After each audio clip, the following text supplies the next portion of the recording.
believe it or not, but we've come to the end of our 30th book of the Bible, the book of Ezekiel.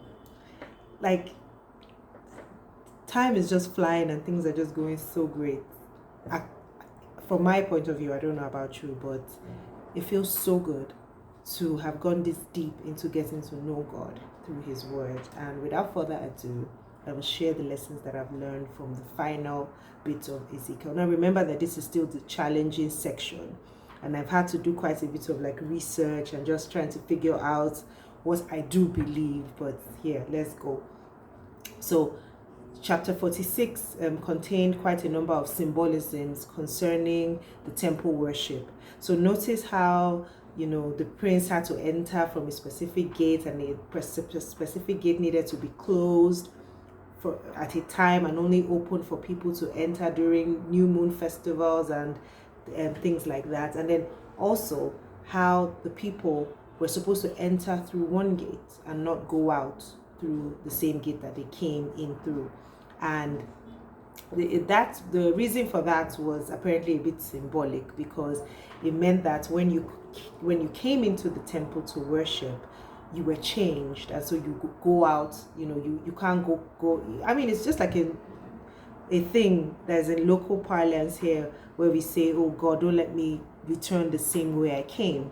So apparently, the Jews believed that was the reason, and I'm actually inclined to believe that as well. Just shows, apart from making sure that there was good like egress and there was no chaos where there was time to leave, it also symbolized the fact that coming into the temple, worshiping, doing the sacrifices and being cleansed, you go out a different person.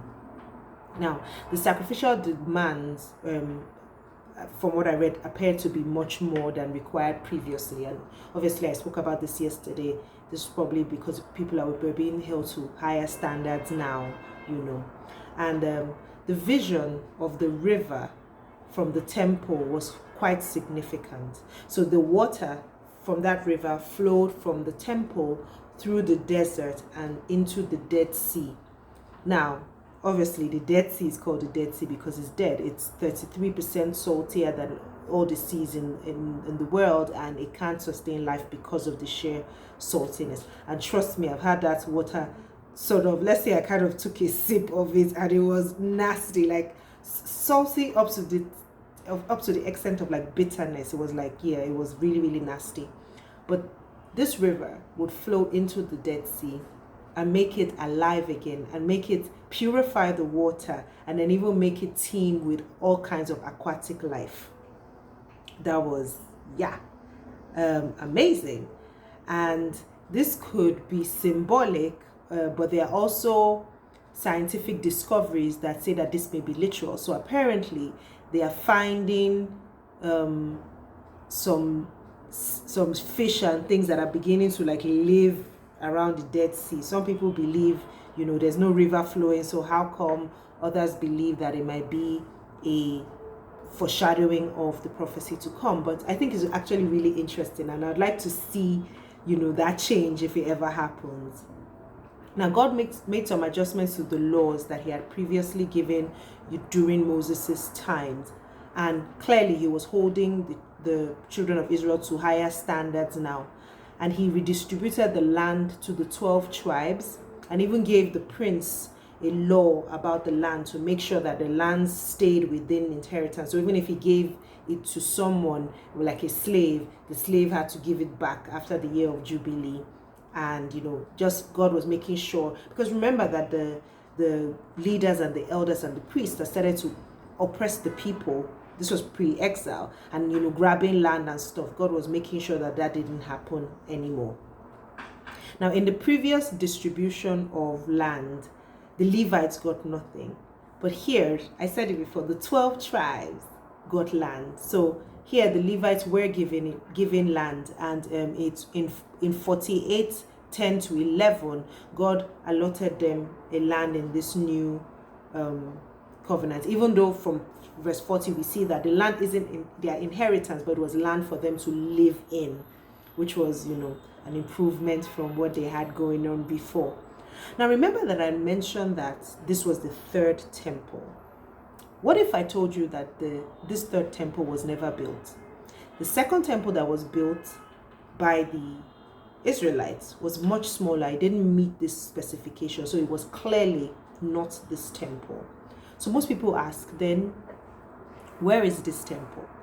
Now, the different views of what is really going on with this temple. Some believe that this whole vision was a metaphor and of the end times and wasn't really practical. Others believe that God himself would build this temple, and others think that it is symbolic, that the numbers, the specifications, the dimensions, and all the things that God gave to Ezekiel were symbolic for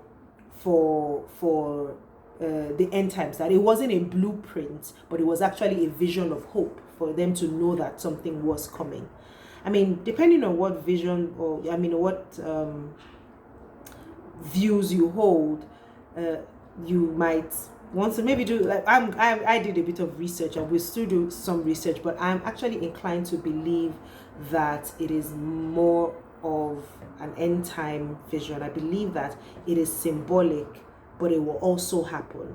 I believe that this was probably what the new Jerusalem that will come down from heaven would look like. But hey, what do I know? I'm not an expert in eschatology, so I can't say that. But it seems like it will be interesting to know. But whether this vision is literal, whether it's symbolic, what we can be sure is that God will be there.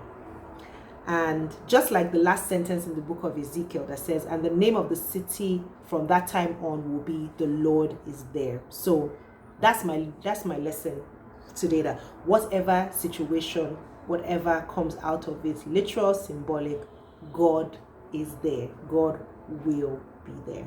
I hope this is exciting you as much as it's exciting me. Thank you for joining me today, ending the book of Ezekiel, sticking with me through that. I'm so happy. Tomorrow we'll start with the book of Joel, and I cannot wait to share with you. Thank you for joining me. Have a wonderful day. God bless you. Bye.